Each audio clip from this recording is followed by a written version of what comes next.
मेरी जेठानी को हुआ फेसबुक पर प्यार। मेरी जेठानी बहुत सुंदर थी। 2 बच्चों की माँ होने के बावजूद उसका रंग रूप ऐसा था कि कोई भी फिदा हो जाए। मैं ही क्या, रिश्तेदारी के ज़्यादातर बहुएं उससे जलती थी।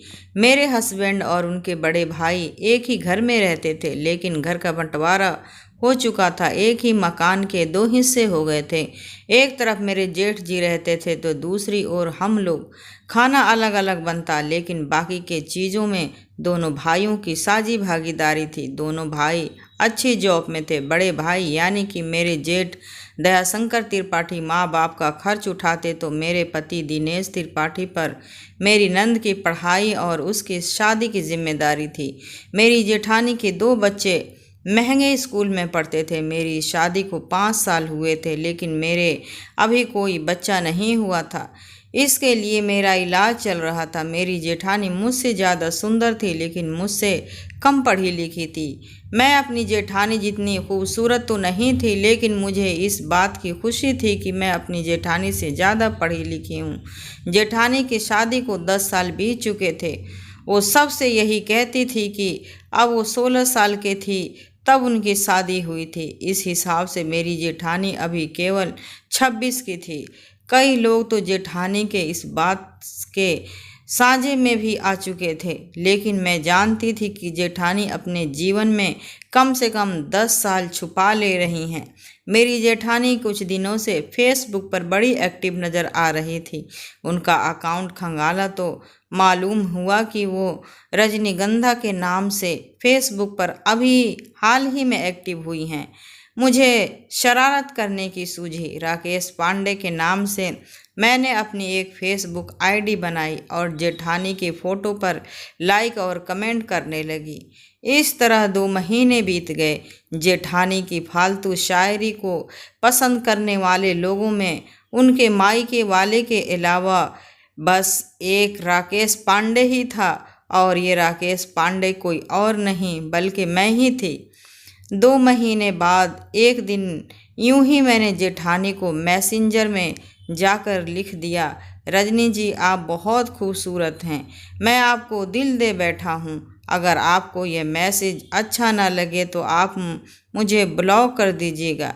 इस मैसेज को मेरी जेठानी ने पढ़ा, लेकिन रिप्लाई नहीं किया। मुझे लगा कि वो मुझे ब्लॉक कर लेंगी, लेकिन 2 दिन बाद रिप्लाई आ गया। उन्होंने लिखा, राकेश जी आपको जानकर हैरानी होगी कि मैं शादीशुदा हूँ। मेरे 2 बच्चे हैं। मैंने भी झट से रिप्लाई दिया, यह बात मैं जानता हूँ रजनी जी, फिर भी आपसे प्यार करता हूँ। ज़रूरी नहीं कि आप भी मुझसे इश्क करें, लेकिन मैं तो आपको हमेशा चाहता रहूँगा। हम दोनों हाई स्कूल में एक साथ थे, तभी से मैं तुमसे प्यार करता हूँ। तुम मुझे नहीं जानती, लेकिन मैं तो तुम्हें पहचान गया था। आई लव यू रजनी जी। इस मैसेज के बाद तो मुझे पक्का यकीन हो गया था कि मेरी जेठानी मुझे ब्लॉक कर देंगी, लेकिन शाम को ही उनका रिप्लाई आया। उन्होंने लिखा, मैं तो तुम्हें नहीं पहचान पा रही। हाई स्कूल के समय की कोई फ़ोटो हो तो भेजो, शायद पहचान जाऊँ। जेठानी की इस मैसेज के बाद मैंने गूगल से किसी स्कूल की कुछ ग्रुप फ़ोटो ढूंढी और रजनी जी के इनबॉक्स में सेंड करते हुए लिखा, रजनी जी इन फ़ोटोज़ को देखकर याद करो, और याद ना आए तो मुझे भूल जाना, लेकिन मैं तुम्हें कभी नहीं भूल पाऊँगा। शाम को मैंने जेठानी से पूछा, दीदी आजकल फेसबुक पर काफ़ी एक्टिव नज़र आ रही हैं आपके दीवानों की कोई कमी नहीं है। जेठानी बोली, बस यूं ही खाली बैठकर मैं क्या करूं तो फेसबुक पर ही थोड़ा समय दे देती हूँ। मेरी नंद मंजू मेरे घर में ही रहती थी। मंजू का बॉयफ्रेंड आकाश जब भी मिलने के लिए बुलाता तो मुझसे बताकर घर से निकल जाती।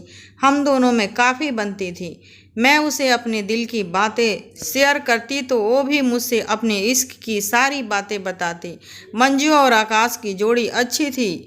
जाति के अलावा दोनों की शादी में कोई अड़चन नहीं थी। एक दिन आकाश कुछ किताबें देने के बहाने घर आया हुआ था और जेठानी ने उसे मंजू के साथ घर में देख लिया था। उसकी जाति के बारे में जानकर जेठानी आग बबूला हो गई थी और आकाश को बेइज्जत कर घर से निकाल दिया।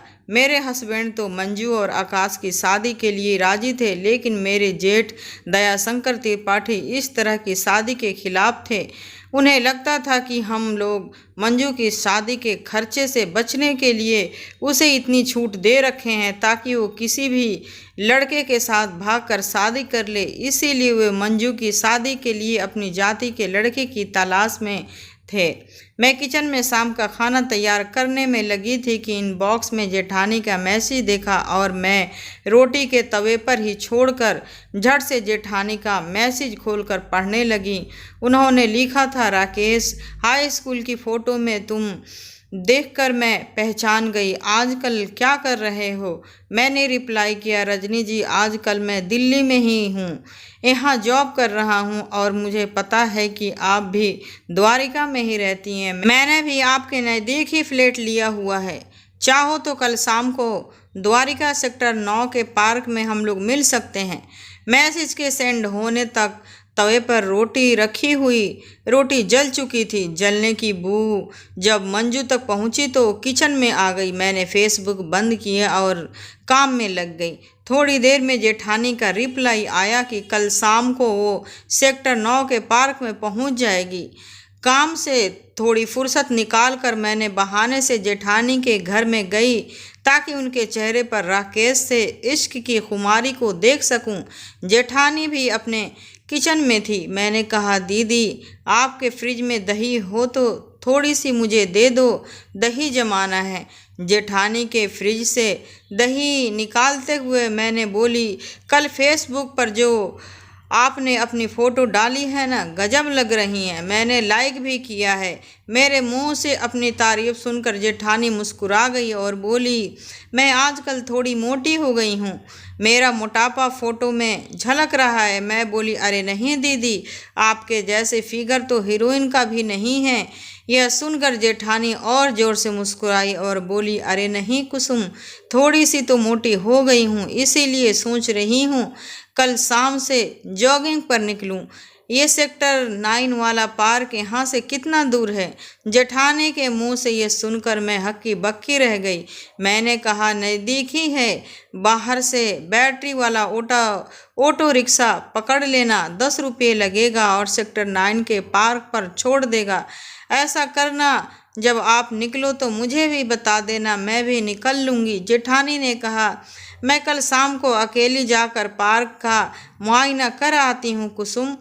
उसके अगले दिन से दोनों साथ चलेंगे। जेठानी की बातें से मैं समझ गई थी कि मेरा तीर बिल्कुल सही निशाने पर लगा है।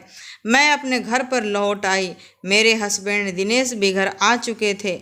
मैं उन्हें खाना परोसी रही थी, तभी मेरे पति दिनेश ने कहा, मंजू की शादी के लिए भैया ने अपनी कंपनी के मैनेजर से बात की है। उनके मैनेजर का एक बेटा है जो बेंगलोर में रहता है और इस वक्त दिल्ली आया हुआ है। यह सुनकर ड्राइंग रूम में बैठी पढ़ रही मंजू के कान खड़े हो गए। वो मेरी ओर देखने लग गई। मैंने दिनेश से कहा, मंजू की शादी के लिए भैया को इतनी जल्दी क्यों है? मंजू की शादी हमारे जिम्मे है, वो क्यों इतना टेंशन लेते हैं? दिनेश बोले, शादी का खर्च हमारे जिम्मे है, इसका मतलब ये नहीं कि भैया मंजू की शादी के बारे में ना सोचे। मंजू उनकी भी बहन है। भैया को लगता है कि मंजू की जल्दी शादी ना हुई तो मैं दिनेश की बात को बीच में काटते हुए बोल पड़ी तो भाग जाएगी और भैया की नाक कट जाएगी, यही ना?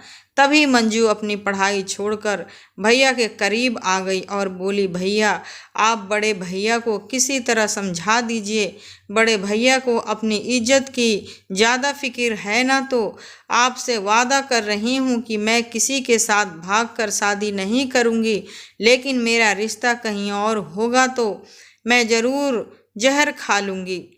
दिनेश ने अपनी छोटी बहन की बातें सुनकर उसे प्यार से समझाते हुए कहा, तू क्यों इतना टेंशन ले रही है मंजू? तेरी शादी आकाश से ही होगी। तू आकाश से बोल कि वो अपने घर वालों को राजी करे। मंजू बोली, आकाश और उसके घर वाले तो हमारी शादी के लिए कब से तैयार बैठे हैं। वो तो जब आप लोग कहेंगे तब रिश्ता लेकर यहाँ पहुँच जाएंगे।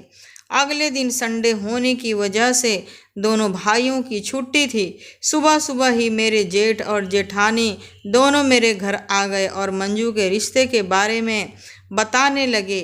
जेठ बोले, राकेश बहुत अच्छा लड़का है। मेरे मैनेजर भोला शंकर पांडे का इकलौता लड़का है। राकेश बेंगलोर में रहता है और एक अच्छी कंपनी में है। अभी दिल्ली आया हुआ है। आज दोपहर तक मैनेजर बाबू अपनी पत्नी और बेटे राकेश के साथ मंजू को देखने के लिए यहाँ आ रहे हैं। मेरे घर में ही उन लोगों की खातिरदारी का इंतजाम हो जाएगा। जब वो लोग आ जाएंगे तो तुम दोनों पति पत्नी मंजू को लेकर मेरे घर ही आ जाना। मंजू ने यह सुना तो उसका गुस्सा 7वें आसमान पर पहुंच गया। वो अपने कमरे में जाकर रोने लगी। मैं उसे समझाने उसके कमरे में गई और बोली, मंजू तू अपनी भाभी पर भरोसा कर, तेरी शादी आकाश से ही होगी। मंजू रोते हुए बोली, लेकिन कैसे भाभी? बड़े भैया तो राकेश नाम के लड़के से मेरी शादी तय कर रहे हैं। दुनिया में ऐसा कोई नहीं है जो बड़े भैया को समझा सके। मैंने मंजू के सर पर हाथ रखते हुए कहा, एक आदमी है जो तुम्हारे बड़े भैया को समझा सकता है। मंजू बोली, कौन? मैं बोली, तुम्हारी बड़ी भाभी रजनी। मंजू ने कहा, लेकिन रजनी भाभी खुद ही घोर जातिवादी हैं। वो कहती हैं कि अपने से नीचे जाति के लड़के से शादी करने वाले की संतानें नरक में जाती हैं। वो कैसे आकाश से मेरी शादी के लिए राजी होंगी? आप भूल गई कि उस दिन कितना ड्रामा किया था उन्होंने। मैंने कहा, तुम अपने दिमाग पर ज़्यादा जोर मत दो, सब मुझ पर छोड़ दो और भैया के घर जाने के लिए तैयार हो जाओ।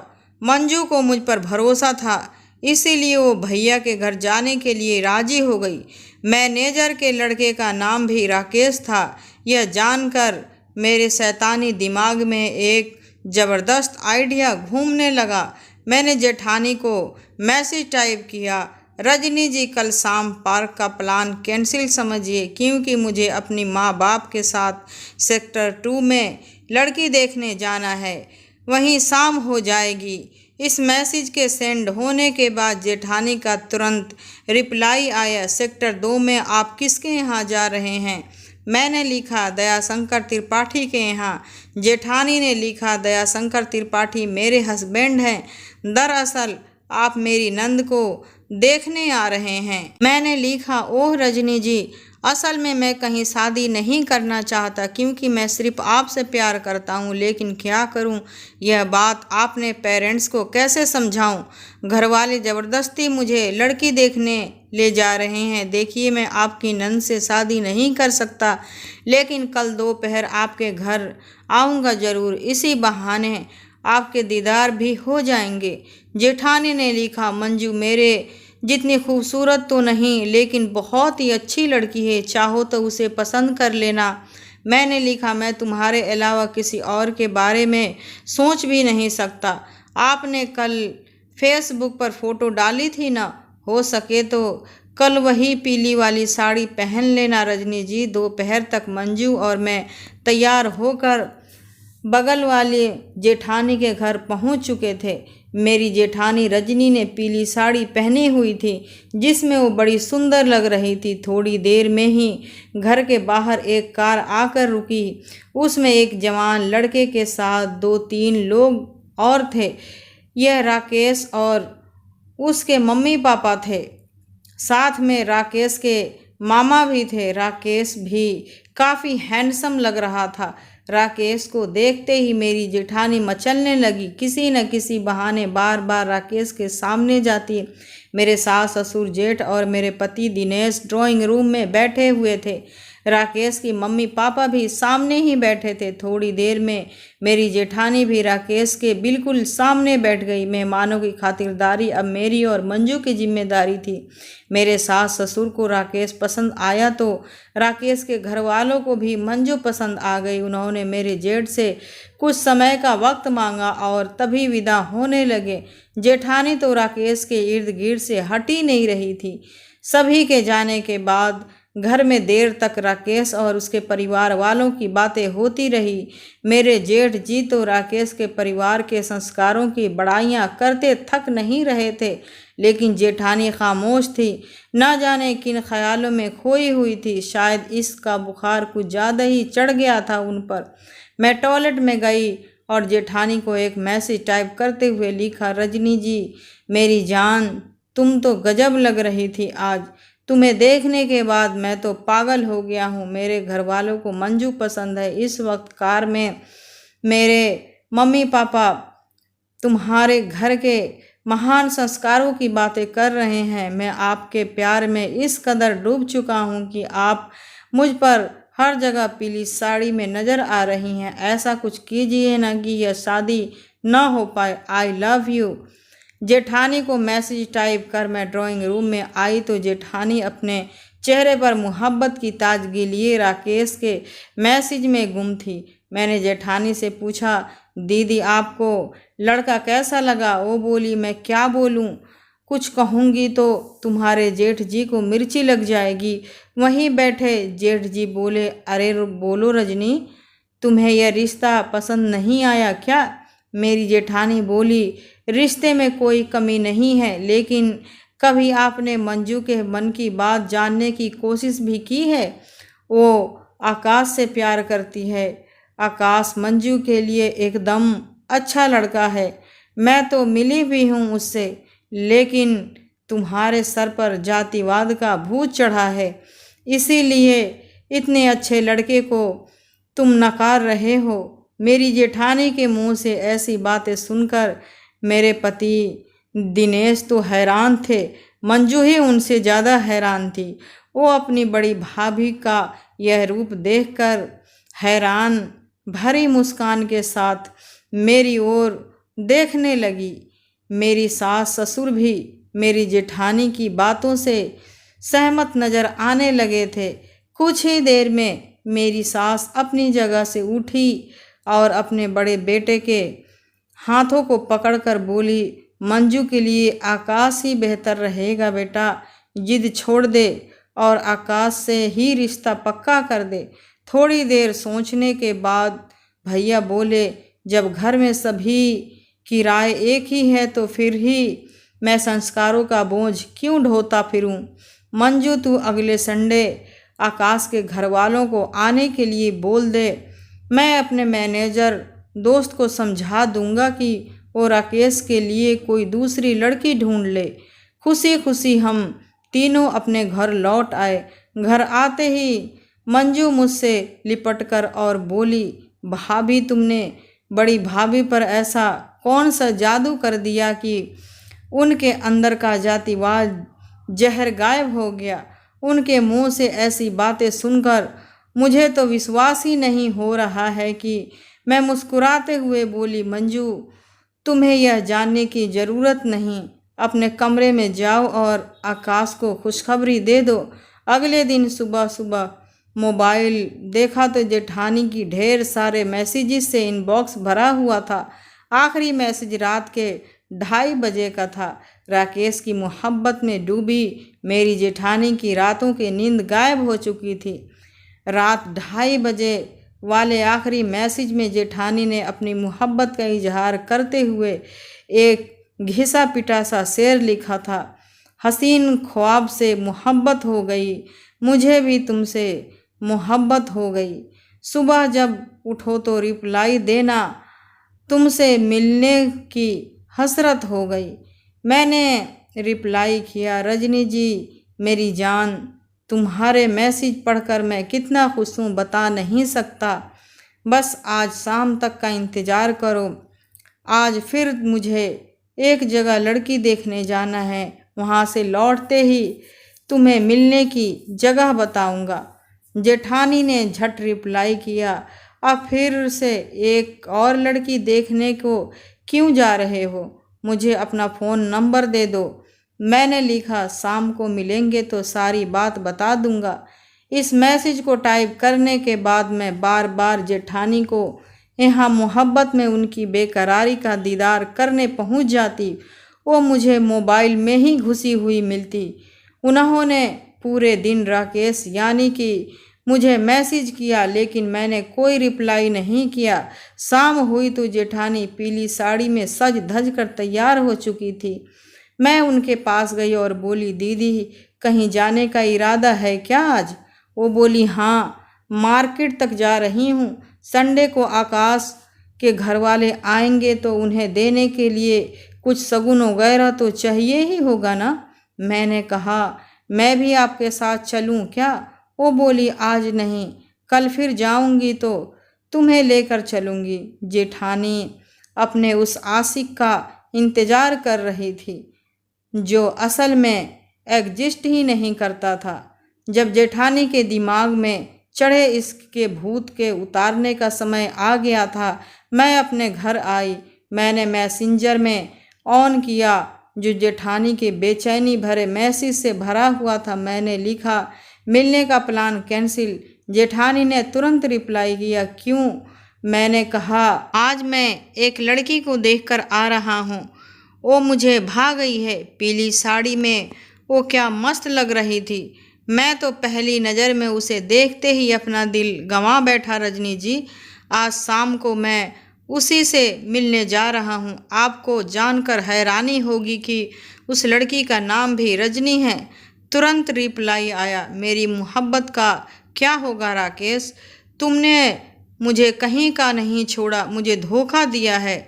मैंने लिखा, तुम बहुत मोटी हो, जॉगिंग करो और फिट हो जाओ।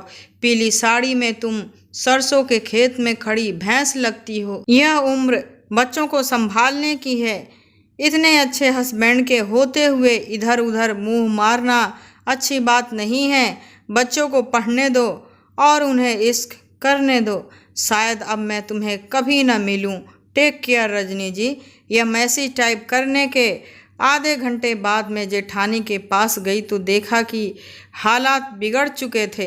इसका भूत पूरी तरह उतर चुका था। सरसों के खेत में भैंस अब इंसान बन चुकी थी। कटी फूटी पीली साड़ी कूड़ेदान में पड़ी थी। जेठानी पहले की तरह सूट सलवार में थी और सर पर हाथ रखे हुए सोफे पर बैठी थी। मेरे जाते ही जेठानी ने मुझसे कहा, फेसबुक डिलीट करना है, कैसे होगा? मैंने कहा, क्यों दीदी, फेसबुक से तो आपको बड़ा प्यार था, अब क्या हुआ?